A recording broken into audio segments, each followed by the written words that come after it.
नमस्कार, मैं आरबी सिंह यादव और आप देख रहे हैं मेरा YouTube channel RB Singh Yadav editor. Manish Sisodia के जेल से बाहर आने के बाद जो रंग दिल्ली में लौटी है आम आदमी पार्टी के दफ्तर में, कार्यकर्ताओं में, जनता में, वो मैं आपको दिखाना चाहूँगा। आम आदमी पार्टी के डिप्टी चीफ मिनिस्टर थे मनीष सिसोदिया, शिक्षा मंत्री भी थे। उनके लौटने के बाद लोगों ने सोचा कि अब ये घर बैठ जाएंगे और घर पे आराम करेंगे। बिल्कुल नहीं।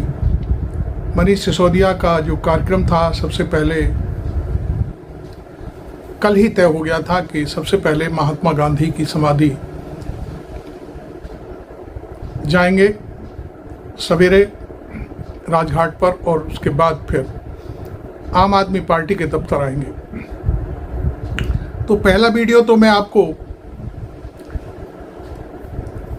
राजघाट का दिखाऊंगा, जिस पर मनीष सिसोदिया और उनकी पार्टी के तमाम नेता राजघाट पहुंचे, आदरणीय बापू के चरणों में श्रद्धांजलि अर्पित की। पहले मनीष सिसोदिया ने श्रद्धांजलि दी, उसके बाद धीरे धीरे सभी जो भी पार्टी के नेता थे क्रमवार आए और फिर प्रार्थना में भाग लिया। तो पहले तो आपने मेरा चैनल अभी तक सब्सक्राइब नहीं किया तो ज़रूर करें और फिर ये वीडियो देखें। मनीष सिसोदिया और उनकी पार्टी के लोगों ने आज राजघाट पहुंच करके बापू को जो श्रद्धांजलि दी है, तो देखिए।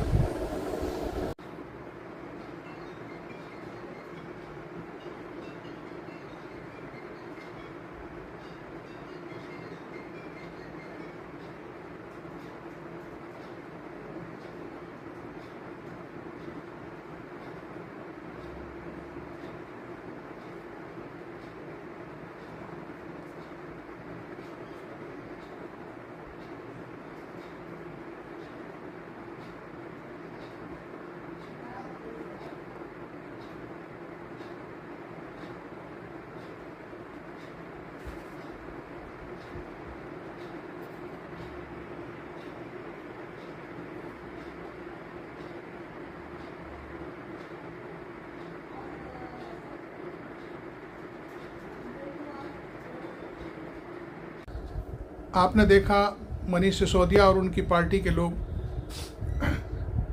आज महात्मा गांधी की समाधि पर पहुंचे और उन्होंने क्रमवार बड़े शांतिपूर्वक तरीके से श्रद्धांजलि दी, और उसके बाद वहीं पर बैठ कर के जो वहाँ धुन बज रही थी, उस धुन को के साथ साथ आंखें बंद करके उनको नमन किया, बापू को याद किया, उनके सिद्धांतों को याद किया। तो ये देख करके बहुत अच्छा लगा कि आम आदमी पार्टी पूरे जोश में है, और यहीं से शायद वो अब सीधे सीधे अपने जो अगला जो बिगुल बजाने का उनका तरीका है उस पर वो काम करेंगे।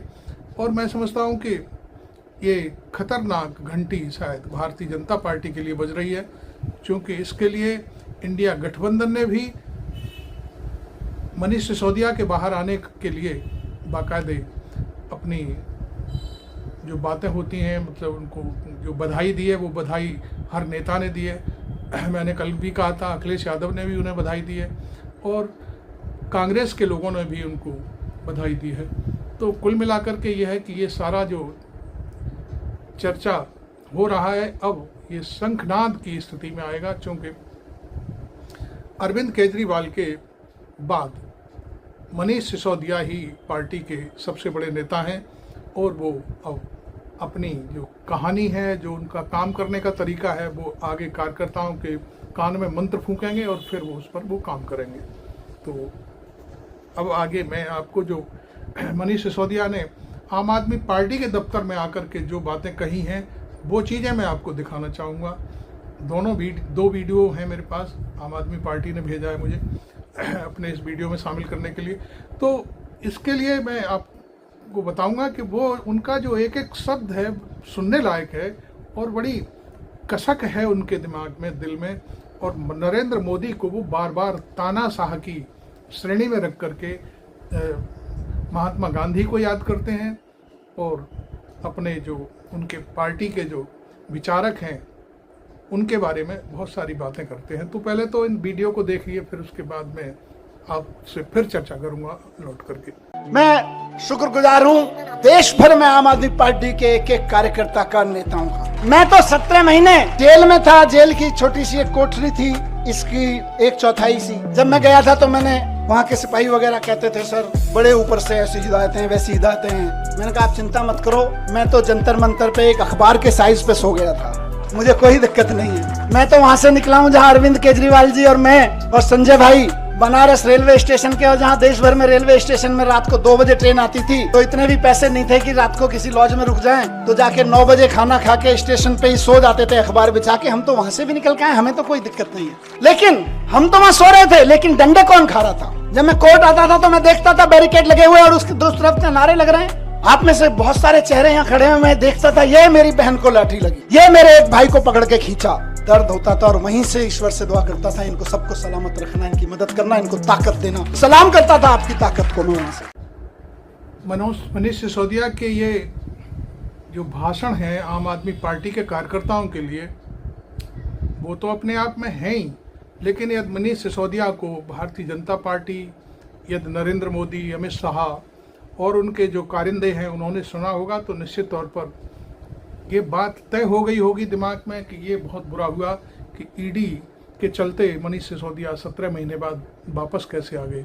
क्योंकि ईडी तो चाहती थी, कोर्ट में भी उसने बार बार कहा कि उनको रेगुलर जो कोर्ट है उनकी वहीं पर अपनी जमानत के लिए अर्जी देनी चाहिए। तो मतलब वो इस मामले को 6-7 महीने के लिए और घुमा देना चाहते थे, क्योंकि पहले रेगुलर कोर्ट में, फिर हाई कोर्ट और फिर सुप्रीम कोर्ट। इस तरह की जो प्रक्रिया होती है, डेट मिलती है, लंबा खिंच जाता है, कभी जज साहब नहीं बैठते, कभी कुछ हो जाता है, कभी कुछ।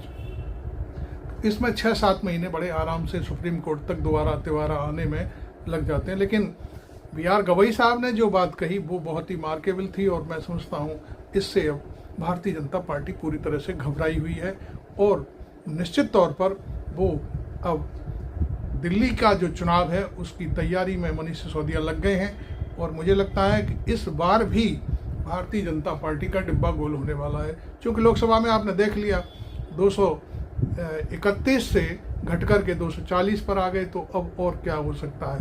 अब तो जनता पूरी तरह से खफा है, उनके खिलाफ है, और जो काम कर रहे हैं उससे भी पूरी कहानी सबके सामने है।